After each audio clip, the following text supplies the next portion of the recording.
الحمد لله نحمده ونستعينه ونستغفره ونؤمن به ونتوكل عليه ونعوذ بالله من شرور أنفسنا ومن سيئات أعمالنا من يهده الله فلا مضل له ومن يضلل فلا هادي له وأشهد أن لا إله إلا الله وحده لا شريك له وأشهد أن محمدًا عبده ورسوله أرسله بالحق بشيرا ونذيرا وداعيا إلى الله بإذنه وسراجا منيرا أما بعد فإن خير الحديث كتاب الله وخير الهدي هدي محمد صلى الله عليه وسلم وشر الأمور محدثاتها وكل محدثة بدعة وكل بدعة ضلالة وكل ضلالة في النار من يطع الله ورسوله فقد رشد واهتدى ومن يعص الله ورسوله فقد ضل وغوى اللهم صل على محمد وعلى آل محمد كما صليت على إبراهيم وعلى آل إبراهيم إنك حميد مجيد. اللهم بارك على محمد وعلى آل محمد كما باركت على إبراهيم وعلى آل إبراهيم إنك حميد مجيد. أعوذ بالله السميع العليم من الشيطان الرجيم. بسم الله الرحمن الرحيم.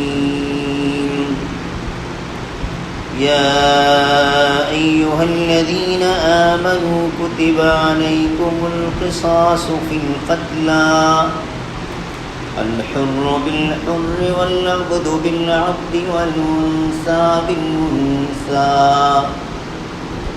فمن عفي له من أخيه شيء فاتباع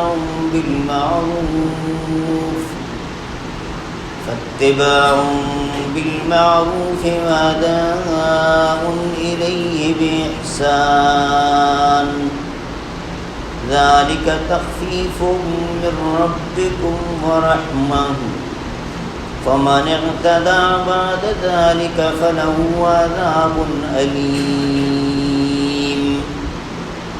ولكم في القصاص حياة يا أولي الألباب لعلكم تتقون. اللہ مالک الملک کی حمد و ثنا، اسی کے لیے تعریفات، تسبیحات، کبریائی اور بزرگی، جو اپنی ذات اور اپنی ایک ایک صفت میں بالکل اکیلا، منفرد، بے مثل اور بے مثال ہے.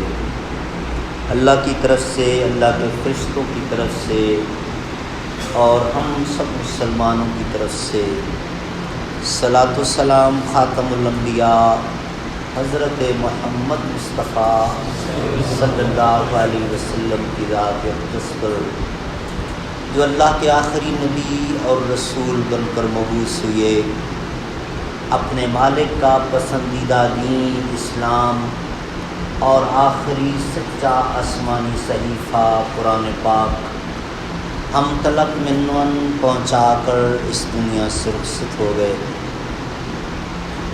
سورۃ البقرہ کی آیت نمبر 178 اور 179 میں نے آپ کے سامنے تلاوت کی ہیں. پچھلے مہینے کا جو تیسرا خطبہ تھا،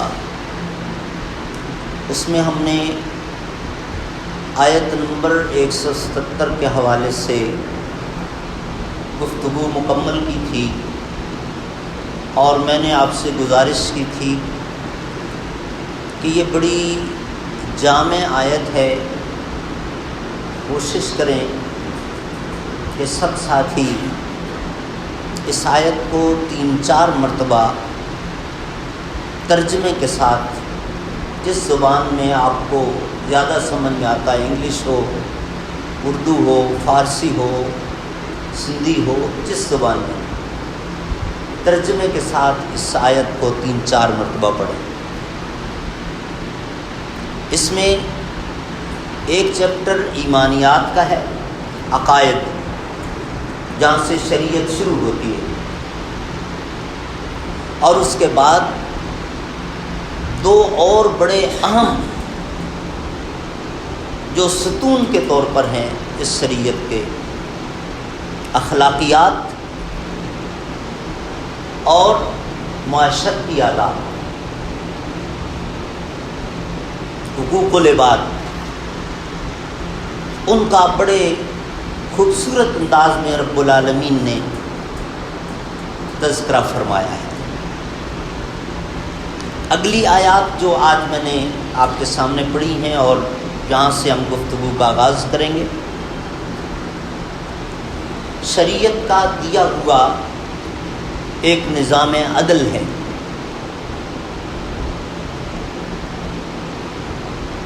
لیکن اس پر گفتگو سے پہلے تمہیداً چند باتیں. ہم یہ سب مانتے ہیں کہ کسی بھی چیز کا کریٹر، موجد، بنانے والا، وہ اس چیز کو دوسروں سے بہتر جانتا ہے کہ یہ مشین کیسے کام کرے گی، بہتر آؤٹ پٹ کیسے دے سکتی ہے، اس کو مینٹین کیسے رکھا جا سکتا ہے، اور اگر کوئی ایرر آ جائے تو پھر اس کی ریپیئرنگ کیسے کرنی ہے. یہ ہم مانتے ہیں. اسی اصول پر چلتے ہوئے جب ہم یہ مانتے ہیں کہ میرا خالق اللہ ہے، میرا کریٹر اللہ ہے، تو پھر ساتھ ہی مجھے فوراً یہ بات بھی ماننی چاہیے کہ میرا یہ سارا نظام، میری یہ ساری مشین کیسے کام کرے گی، میں اس کو اتنا نہیں جانتا جتنا وہ میرا رب جانتا ہے.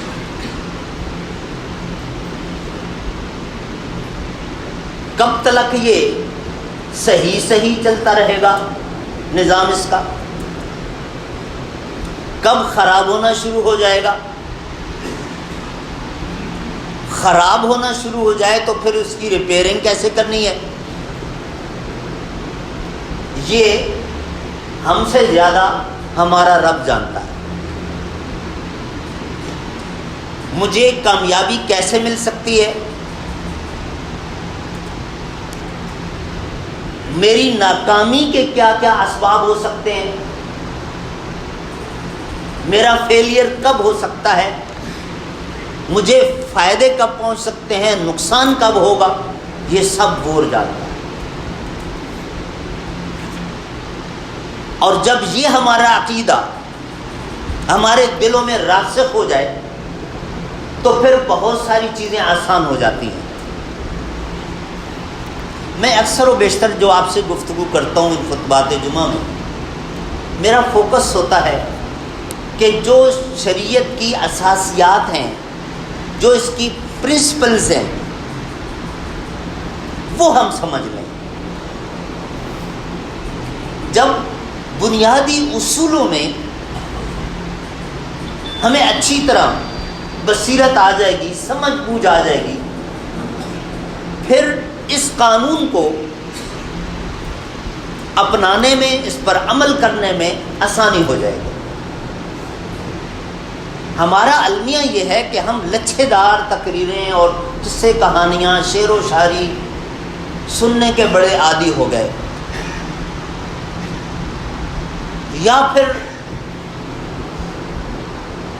معاذ اللہ، میں تو حیران ہوتا ہوں، اخلاقی قدریں ہی تبدیل ہو گئی. ایک بندہ چوک پہ کھڑے ہو کر اگر گالیاں دے رہا ہو، ہم کہتے ہیں بڑا نڈر آدمی ہے، بڑا بے باک آدمی ہے، ڈرتا ہی نہیں. حالانکہ یہ تو بدتمیز ہے، اس کو تو بدتمیز کہیں، اس کو نڈر کیوں کہہ رہے ہیں؟ لباس کم ہو جائے روشن خیالی ہے، کہ بے شرمی ہے. تو ساری مورل ویلیوز ہم نے ان کے نئے نام رکھنے شروع کر دیے. بہت بڑا دھوکہ ہے شیطان کی طرف سے. بہرحال میرے بھائیوں، رب العالمین جب میری کامیابی کے طریقے بھی جانتا ہے اور ناکامی کے اسباب بھی جانتا ہے، اور پھر صرف جانتا نہیں ہے، اس نے بتائے بھی ہیں، اور ایک ہی مرتبہ نہیں بتائے، بار بار بتائے ہیں. آدم علیہ السلام سے لے کر حضرت محمد مصطفیٰ صلی اللہ علیہ وسلم تک 1,24,000 یا 1,40,000 انبیاء کرام کی تعداد بتائی جاتی ہے. ان تمام انبیاء کرام کو جو اللہ تعالیٰ نے بنی نوع انسان کے لیے قانون دیا تھا، 3 ابواب 3 چیپٹرز شروع سے کامن رہے ہیں. باقی چیزوں میں حلال حرام میں وقتاً فوقتاً اللہ تعالیٰ تبدیلی کرتا رہا، وہ بھی ہمارے لیے، ہماری مجبوریوں کو دیکھ کر. اور 3 چیزیں شروع سے ایک جیسی رہیں: توحید، رسالت اور آخرت. اللہ کو کیسے ماننا ہے، رسولوں کو کیسے ماننا ہے، اور آخرت پر، یوم حساب پر کیسے یقین رکھنا ہے. یہ 3 چیپٹرز کامن رہے. اب 1,40,000 یا 24,000 بھی مان لو، یہ چھوٹا فگر ہے. اتنی مرتبہ، اور ایک نبی نے بھی ایک مرتبہ ہی نہیں بتایا، بار بار بتاتا رہا. آخری آسمانی صحیفہ قرآن پاک اٹھا لے، سبحان اللہ، آپ حیران ہو جائیں. قرآن پاک کے معجزے، میریکلز آف ہولی قرآن کے نام سے آپ نیٹ پہ سرچ کر لیں، انسان کی عقل دنگ رہ جاتی ہے کہ غیر مسلموں نے بھی جب اس کو کھولا تو کس طرح وہ حیران ہوئے. لیکن وہ ہمارا چیپٹر نہیں ہے. اللہ تعالیٰ نے ایک ایک چیز کئی مرتبہ اس آسمانی صحیفے میں، اور پھر مختلف انداز میں، اور جب بھی وہ ذکر ہوتا ہے ایسے لگتا ہے جیسے پہلی مرتبہ ہے، بوریت نہیں ہوتی. صرف نماز کو لے لیں، 700 سے زیادہ مرتبہ اس کا ذکر ہے قرآن پاک. جو پچھلے انبیاء کرام اور قوموں کے قصے ہیں وہ لے لیں. بنی اسرائیل، حضرت موسیٰ علیہ السلام، حضرت ابراہیم علیہ السلام، کتنی مرتبہ، اور ہر مرتبہ نئے انداز میں. یہ رب کا کرم ہے. اگر وہ یہ کرتا اور چاہتا، کر سکتا تھا ایک مرتبہ، جیسے ہمارے دنیاوی ادارے کرتے ہیں، نوٹیفیکیشن جاری کر دیا. 20 سال بعد بھی اگر کسی امپلائی سے غلطی ہو گئی، فوراً قانون حرکت میں آتا ہے اور اس کو بلا کے کہا جاتا ہے کہ مسٹر یو ڈونٹ نو کہ ہمارا notification number so and so, dated so and so. Sorry sir, وہ اصل میں بہت عرصہ گزر گیا، 20 سال، تو میں بھول گیا. تو بھائی اگر میموری ختم ہو گئی تو گھر چلے جاؤ نا، ریٹائرمنٹ لے لو. اب تمہارے لیے بار بار ہم ریپیٹ کرتے رہیں گے. یہ جواب ہوتا ہے ہمارے باس کا. لیکن سبحان اللہ، حالانکہ یہ ہمارا باس ہماری طرح کا انسان ہے. ہمارے اگر 360 پرزے ہیں تو اس کے 361 نہیں ہیں، اس کے بھی اتنی ہیں. تھوڑا سا اسٹیٹس کا فرق آیا تو یہ ہے ایٹیٹیوڈ. اور وہ رب دیکھو ذرا، کوئی تناسب ہی نہیں ہے کہ کتنی محبت کرتا ہے. بار بار مختلف انداز سے بیان کرتا ہے کہ یہ ہے راستہ، اس طرح چلو گے تمہاری کامیابی ہے، اس سے ادھر ہٹو گے نقصانات ہوں گے، دنیا میں بھی اور آخرت میں بھی. اب رب العالمین نے یہ جو سارا نظام دیا ہے، نظام عدل جس کو ہم آج شروع کرنے لگے، اس میں عوام اور ایڈمنسٹریشن دونوں انوالو ہیں. دونوں کی الگ الگ ذمہ داریاں ہیں، دونوں پابند ہیں کہ اپنے اپنے حصے کا کام کریں. یہ ہمارا مسکنسیپشن ہے، ہماری غلط فہمی ہے کہ یہ سارے وہ کرتے ہیں، حکمران کرتے ہیں تو وہ نہیں، جب تک کریں گے تو کیسے ہوگا. پبلک یہ کہتی ہے، وہ کہتے ہیں جی ہم کیا کریں، ہم ایک ایک بندے کے گھر جا کے تو یہ نہیں کر سکتے. دونوں نے اپنے اپنے ایکسکیوزز ڈھونڈے ہوئے. لیکن اللہ کے اس قانون میں دونوں اپنے اپنے سرکل میں پابند ہیں، اپنے اپنے حصے کا دونوں کو کام الگ الگ بتا دیا اور دونوں پابند ہیں کہ وہ کریں، ورنہ وہ بڑی عدالت موجود ہے، یہاں بچ گئے تو وہاں نہیں، بھاگ نہیں سکتے، دونوں کو اپنے حصے کا کام کرنا ہے۔ اب پبلک کے لیے الگ پیارے نبی صلی اللہ علیہ وسلم نے سارے وہ گائیڈنگ پرنسپلز بتا دیے اور حکمرانوں کو الگ بتا دیے کہ آپ کو اس ڈگر پہ چلنا ہے، آپ کو اس راستے پر چلنا ہے،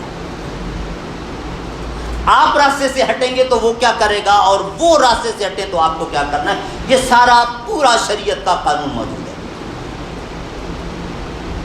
ایک دوسرے کے اوپر ہم نہیں ڈال سکتے۔ اور پھر یہ بات اب زبان زد عام ہے کہ جیسی عوام ہوگی ویسے حکمران ہوں گے۔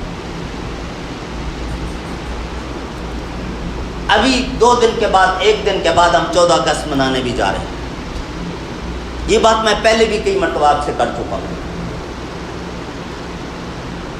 دیکھیے رب العالمین کا ایک فطری قانون ہے، سیرت النبی صلی اللہ علیہ وسلم کا مطالعہ کیجیے، نبی خاتم الانبیاء، اس سے زیادہ نرم دل، شفقت، محبت، معاف کر دینا اللہ کے بعد اور کوئی نہیں ہو سکتا۔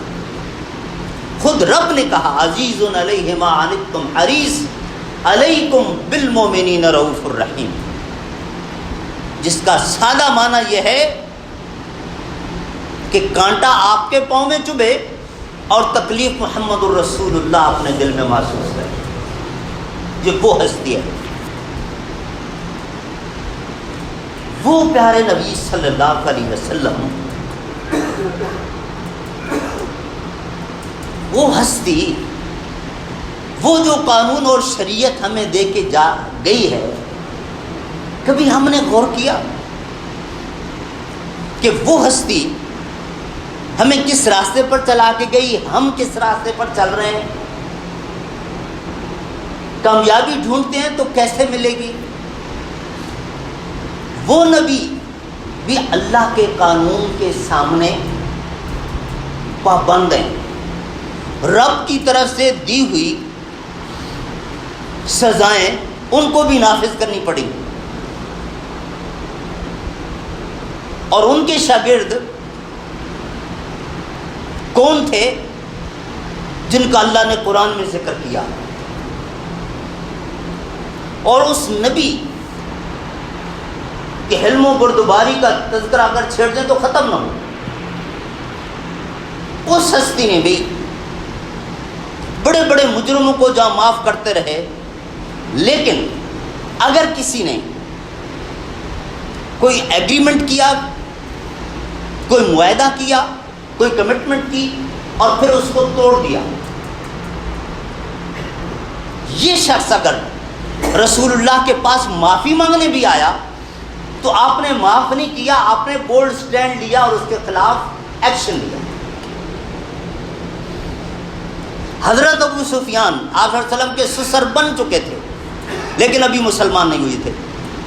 صلح حدیبیہ میں جو 4 شکیں تھیں ان میں سے ایک شک مکہ والوں نے جب توڑی، اب وہ لمبی بات ہے، اور پھر آپس میں میٹنگ کی کہ اب خیر نہیں ہے، مسلمان بہت طاقتور ہو چکے ہیں، جنگ موتا جی چکے تھے مسلمان رومیوں سے، اب خیر نہیں ہوگی۔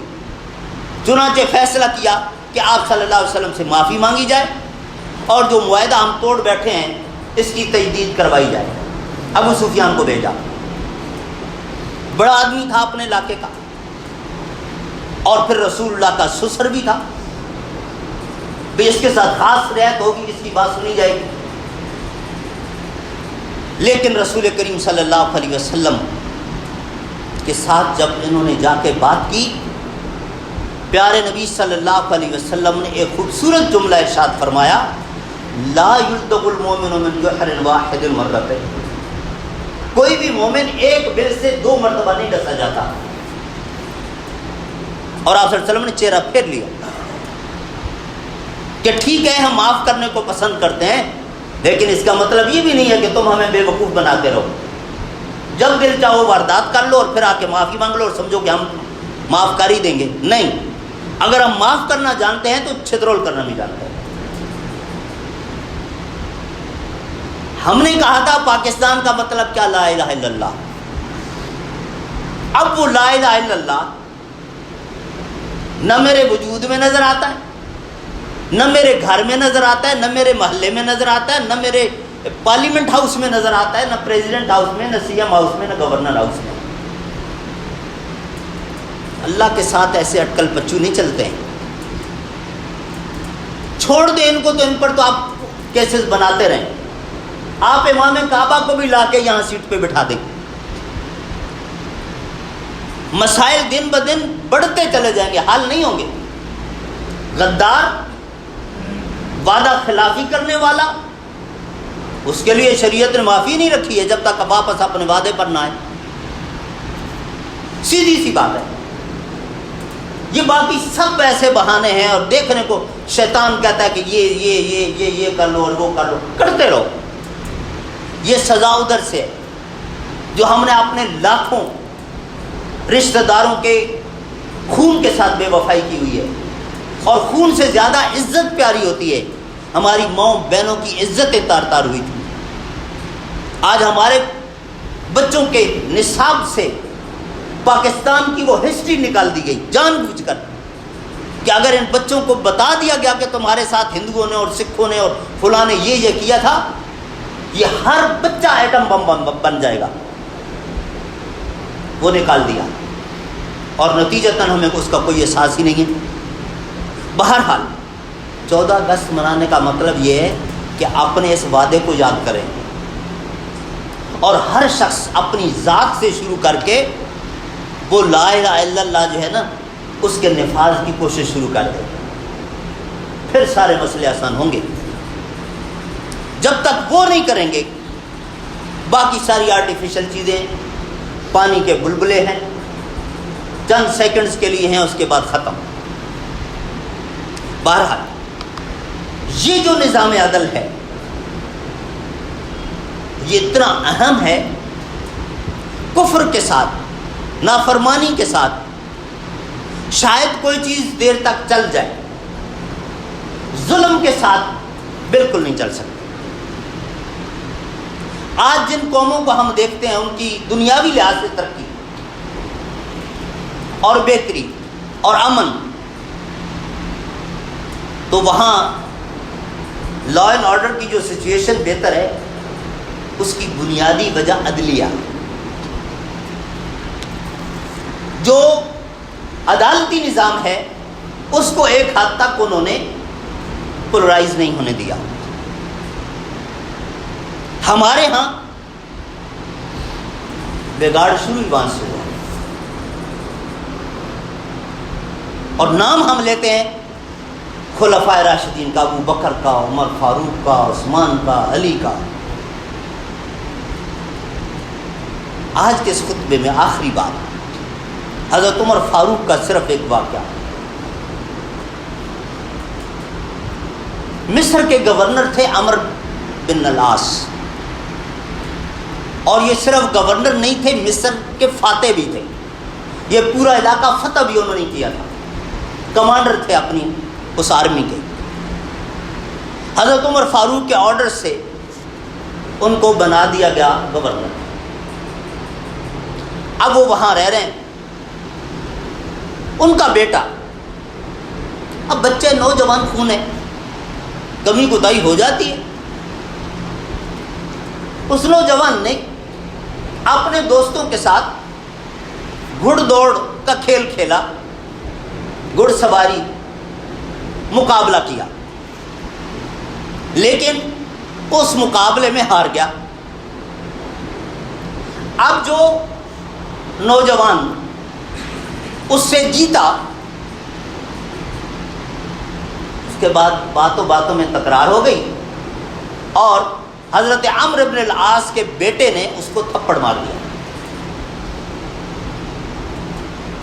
وہ نوجوان وہاں سے چلا سیدھا مصر سے مدینہ منورہ۔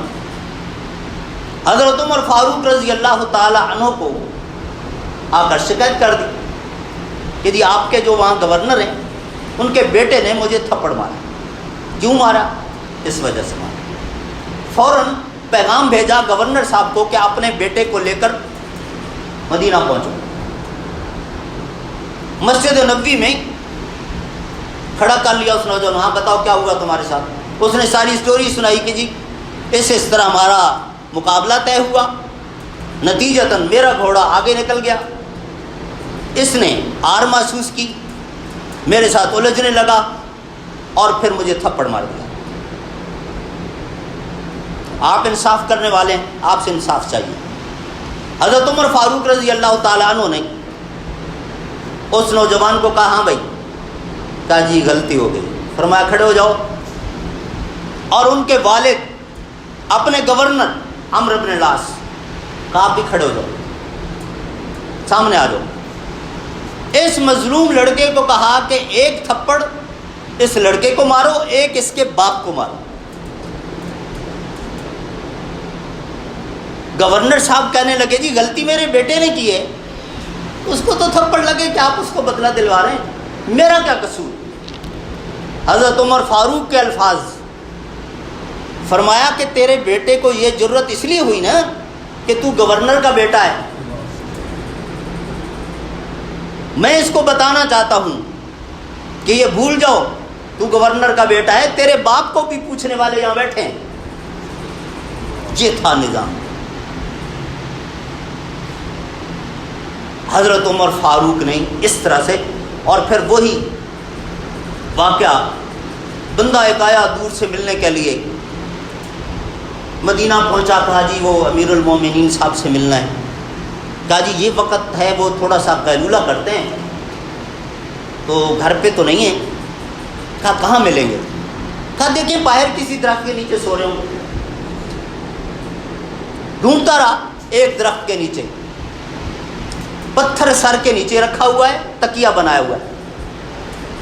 22 لاکھ مربع میل کا حکمران، 1.5 اینٹ پاکستان کا حکمران نہیں، 22 لاکھ مربع میل، رسول اللہ کا سسر، سر کے نیچے پتھر رکھ کے سو رہا۔ تو اس عام ایک شہری تھا، اس نے ایک جملہ کہا، عدلتا فنمتا۔ یہ جو بغیر سیکورٹی کے کھلے میدان میں تم درخت کے نیچے مزے سے سو رہے ہو، اس کی وجہ یہ ہے کہ تم نے انصاف کیا ہے۔ اگر کسی کی حق تلفی کی ہوئی ہوتی، کسی کے ساتھ ظلم کیا ہوا ہوتا تو کبھی تم ایسے نہ سو سکتے۔ میرے بھائیوں، یہ کہانیاں صرف ان حکمرانوں کے لیے نہیں ہیں۔ پہلے ہم عوام، اس وقت ہم سارے عوام بیٹھے ہیں نا، ہم ذرا غور کریں نا، ہم کتنا انصاف کر رہے ہیں اپنی اولاد کے درمیان، اپنے رشتہ داروں کے درمیان، اپنے سب آرڈینیٹس کے درمیان، خود اپنی ذات کے ساتھ۔ بگاڑ تو یہاں سے ہے، اور اصلاح بھی یہاں سے شروع ہوگی۔ بھول جائیے کہ وہاں سے آئے گی، یہ بنیاد ہے۔ چنانچہ تزکیہ نفس کے جتنے احکام ہیں وہ ایک عام فرد کے لیے ہیں۔ اس کے بعد اسی آیت کے اندر کس طریقے سے قصاص لینا ہے، کس طریقے سے دیت ہوتی ہے اور کب معاف ہو سکتی ہے، یہ سارے احکام انشاءاللہ ہم کوشش کریں گے کہ اگلے خطبے میں بیان کریں۔ اللہ رب العالمین ہم سب کو اپنی شریعت پر کما حق کا عمل کرنے والا بنائے، اور اللہ ہم سب کا خاتمہ ایمان پر اور اپنی فرما برداری پر فرمائے۔ سبحان ربک رب العزت عما یصفون والسلام علی المرسلین والحمد للہ رب العالمین۔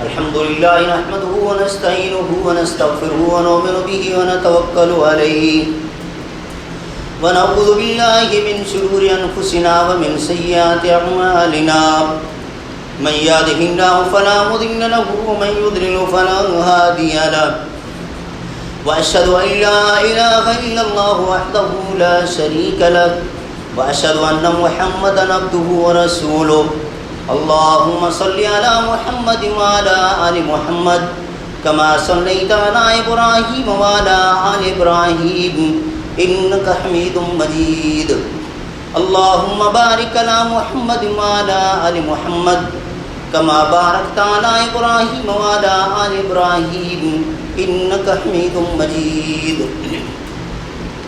کچھ ساتھیوں نے بیماروں کی شفا کے لیے دعا کرنے کا کہا ہے، اس کے علاوہ بھی بہت ساری فرمائشیں آتی رہتی ہیں، اور یقیناً اس وقت ہم میں سے ہر شخص مختلف مشاکل میں الجھا ہوا اور گھرا ہوا ہے۔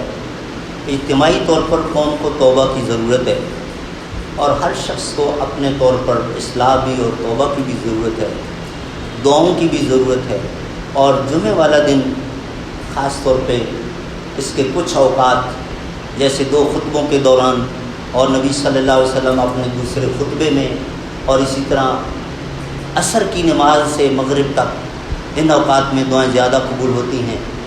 تو ہمارے جن ساتھیوں نے مختلف معاملات میں دعا کے لیے کہا ہے، ہم اللہ تعالیٰ سے یہاں خطبے میں دعا کرتے ہیں کہ اللہ جو ہمارے بیمار ہیں ان سب کو تو شفائے کاملہ عاجلہ نصیب فرما۔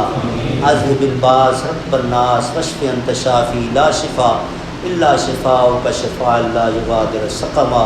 اے اللہ، یہ بیماریاں تیری طرف سے آتی ہیں اور تو ہی ان کو دور کر سکتا ہے۔ غلطیاں ہماری ہوتی ہیں، لیکن بہرحال اللہ کائنات تیری مٹھی میں ہے، تیرا حکم چلتا ہے۔ اپنے خاص فضل سے ہمارے تمام بیماروں کو شفائے کاملہ عطا فرما۔ اے اللہ، ہماری جتنی بھی نیک حاجات ہیں، جائز ضروریات ہیں، اپنے خاص فضل سے پوری فرما۔ اے اللہ، ہمارے ملک کی معیشت جس طرح بری طرح تباہ ہو گئی اور ہونے جا رہی ہے، اللہ اپنا خاص فضل فرما، ہم سب کو اپنی اصلاح کرنے کی توفیق عطا فرما، ہم سب کو نیک بننے کی توفیق دے اور ہمارے لیے نیک حکمران منتخب فرما۔ اللہ، اس ملک کی حفاظت فرما جو تیرے نبی کے کلمے کے نام پہ بنا تھا۔ اللہ، ہم سب کو اس کلمے کے ساتھ وفا کرنے والا بنا۔ اے اللہ، ہم سب کا خاتمہ بالخیر فرما، ہم سب کا خاتمہ کلمہ طیبہ کر فرما۔ ربنا ظلمنا انفسنا وان لم تغفر لنا وترحمنا لنكونن من الخاسرین۔ ربنا آتنا فی الدنیا حسنہ وفی الآخرۃ حسنہ وقنا عذاب النار۔ ربنا لا تؤاخذنا ان نسینا او اخطأنا ربنا ولا تحمل علينا إصرا كما حملته على الذين من قبلنا ربنا ولا تحملنا ما لا طاقة لنا به واعف عنا واغفر لنا وارحمنا أنت مولانا فانصرنا على القوم الكافرين۔ سبحان ربك رب العزة عما يصفون وسلام على المرسلين والحمد لله رب العالمين۔